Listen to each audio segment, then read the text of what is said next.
Muy buenas, ¿qué tal estáis? Uno de los estrenos principales de este mes es, aunque no os lo parezca si no estáis muy puestos en el mundo del videojuego, la película de terror Five Nights at Freddy's, segunda parte.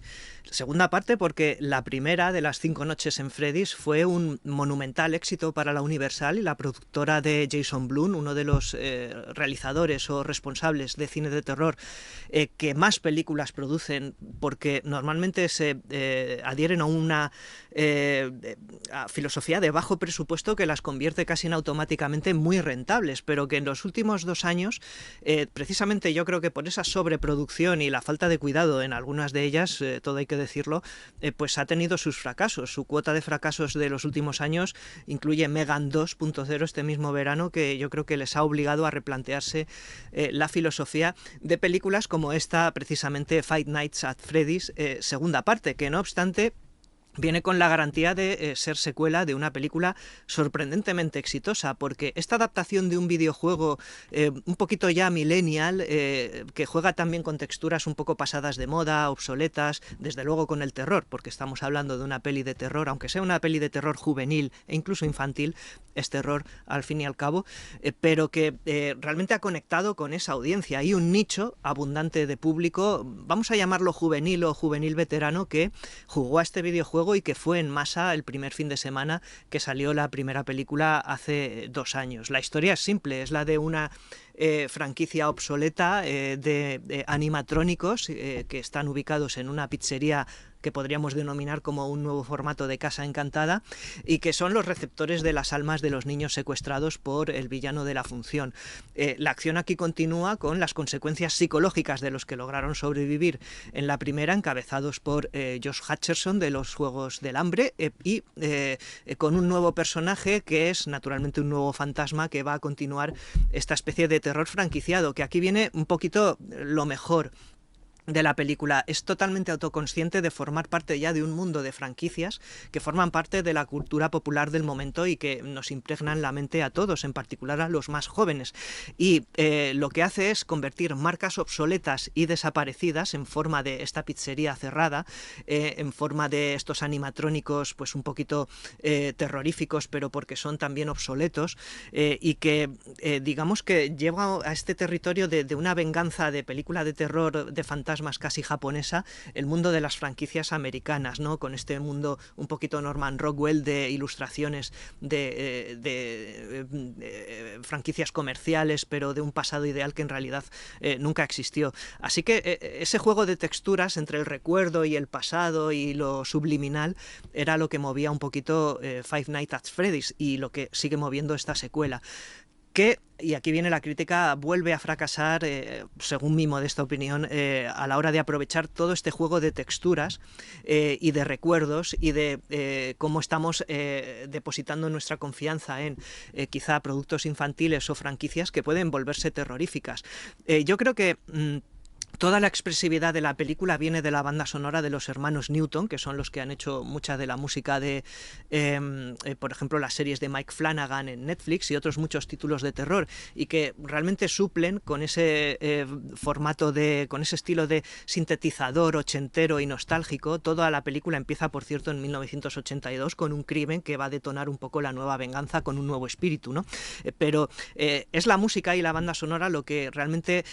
rellena la expresividad que las imágenes y que el guión no aciertan a lograr. Y es que es una película que, al igual que por ejemplo en Megan 2.0, yo creo que por precisamente ser poco ambiciosa a nivel de presupuesto, pese a ser una película de Universal que probablemente en Estados Unidos salga en 3.000 o 4.000 cines y que está diseñada para recaudar una buena cantidad de millones de dólares,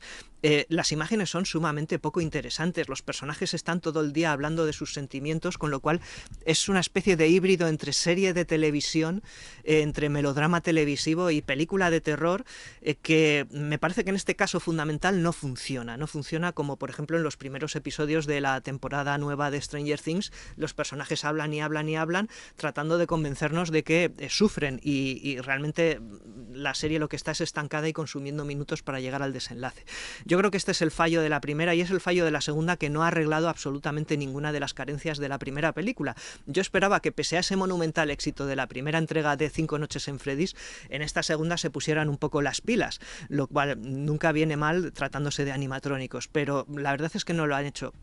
Sigue siendo una película sorprendentemente confusa a la hora de armar su mitología, de armar su argumento, y realmente tienes que saber del videojuego y tienes que saber y acordarte de la primera peli para saber un poco lo que ocurre y lo que se cuece con esta segunda, porque si no te vas a perder de la misa a la mitad, te anuncio. Y la verdad es que lo que te cuenta no es nada complicado, es decir, que se podía haber hecho un esfuerzo claro en ese sentido para que no tuvieses que ser un fan de los videojuegos y entender o sentirte interesado por lo que ocurre en Freddy's, porque, repito, es un concepto que en el fondo me parece interesante. El hacer de una pizzería vetusta una especie de nueva casa encantada, me parece que es un concepto que da para mucho y que no se acaba de aprovechar en esta película, muy pobremente dirigida y muy pobremente escrita, en donde los protas se limitan a decir frases de autoayuda para simular que están muy traumatizados por los eventos de la primera parte, pero se pierde todo el subtexto, todo el drama por el camino. Los sustos, bueno, pues aquí viene la parte buena. Nadie trata de disimular que esto es una película de sustos, de jump scares, ¿no?, que dirían, pero todo el terror depende exclusivamente y únicamente de ellos. No me parece mal, me parece la mejor parte de la película porque en ese sentido funciona razonablemente. Hay que decir que también falta sangre, faltan golpes de efecto, falta crueldad en la violencia, es una película totalmente descafeinada, pero los sustos están en abundancia. Creo que se ha metido más escenas de terror, más escenas que se recrean un poquito en esas situaciones de explorar unas dependencias totalmente derruidas en la soledad de la noche y en el silencio absoluto, y en ese sentido pues la película funciona cuando trata de meter miedo ya directamente, pero en todo lo demás me parece un casi desastre y forma parte pues un poco más de esa galería de horrores televisivos de la Blumhouse, que debería empezar a esforzarse un poquito más en sus pelis. Las ha tenido buenas, pero yo creo que está un poco